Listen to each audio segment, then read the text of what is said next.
ഈ ISL റൂമറുകളെ കുറിച്ചും ട്രാൻസ്ഫറുകളെ കുറിച്ചൊക്കെ സംസാരിക്കുമ്പം കേരള ബ്ലാസ്റ്റേഴ്സിനെയും ബംഗാൾ ക്ലബ്ബുകളെയും തമ്മിൽ ഒരിക്കലും നമുക്ക് താരതമ്യം ചെയ്യാൻ പറ്റത്തില്ല.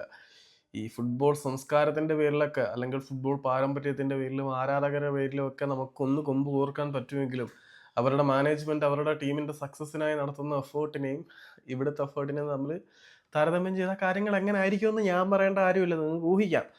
അപ്പം മോഹൻ ബഗാൻ സൂപ്പർ ജയൻസ് അവരുടെ വിദേശ താരങ്ങളുടെ മിനിമം കോട്ട ഓൾറെഡി അവർ ഫുൾഫിൽ ചെയ്ത് കഴിഞ്ഞിട്ടുണ്ട്. എന്നിട്ടും അവർ താരങ്ങളെ സ്വന്തമാക്കാനുള്ള നീക്കത്തിൽ തന്നെയാണ്.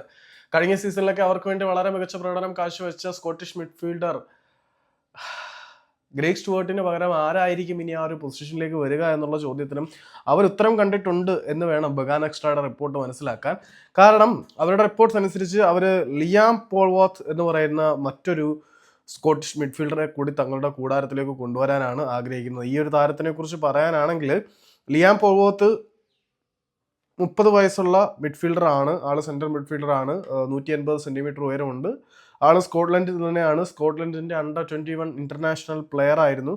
പിന്നീട് അദ്ദേഹം റൈറ്റ് മിഡ്ഫീൽഡറായിട്ടും സെൻട്രൽ മിഡ്ഫീൽഡറായിട്ടും അറ്റാക്കിംഗ് മിഡ്ഫീൽഡറായിട്ടും എല്ലാം കളിക്കുന്നത് കൊണ്ട് തന്നെ മധ്യനിരയിലെ ഒരു യൂട്ടിലിറ്റി പ്ലെയർ ആണ്.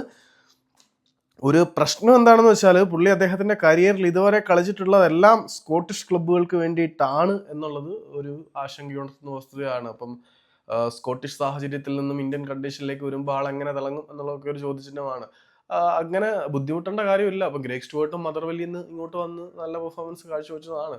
അപ്പോൾ ഒരു അഡാപ്റ്റേഷന്റെ ഒരു പ്രശ്നം ഉണ്ടാവും എന്നുള്ളത് ഒഴിച്ചു നിർത്തി കഴിഞ്ഞാൽ ഈ ഒരു ലിയാം പോവർത്ത് എന്ന് പറയുന്ന മധ്യനിര താരം അവർക്കൊരു അസറ്റ് തന്നെ ആയിരിക്കും. പിന്നെ ആളിന്റെ പ്രൊഫൈൽ വെച്ച് ഞാൻ തള്ളി കയറ്റുന്നൊന്നുമില്ല. അത്രയ്ക്ക് ഒരു അതിഭീകരമായിട്ടുള്ള പ്ലെയർ ഒന്നുമല്ല. ഒരു ശരാശരി എബോ ആവറേജ് മിഡ്ഫീൽഡർ എന്നേ ഞാൻ പറയുന്നുള്ളൂ.